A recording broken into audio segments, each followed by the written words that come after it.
এলাকায় প্রচুর এরকম বহুতল অ্যাপার্টমেন্ট রয়েছে, বিল্ডিং রয়েছে, যেখানে 24-এর ইলেকশনে তালা বন্ধ করে দিয়েছিল।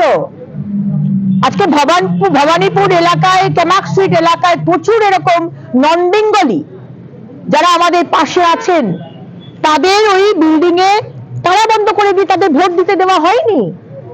এবং আজকে যাতে ভোট গ্রহণ কেন্দ্র না হয় এই বিল্ডিং এর ভেতরে, মমতা ব্যানার্জি অলরেডি স্ট্র্যাটেজি শুরু করে দিয়েছেন। আজকে বিল্ডিং এর অ্যাপার্টমেন্টের সেক্রেটারি বা কমিটিকে দিয়ে চিঠি লেখাচ্ছেন যে আমাদের এখানে ভোট গ্রহণ কেন্দ্র দরকার নেই।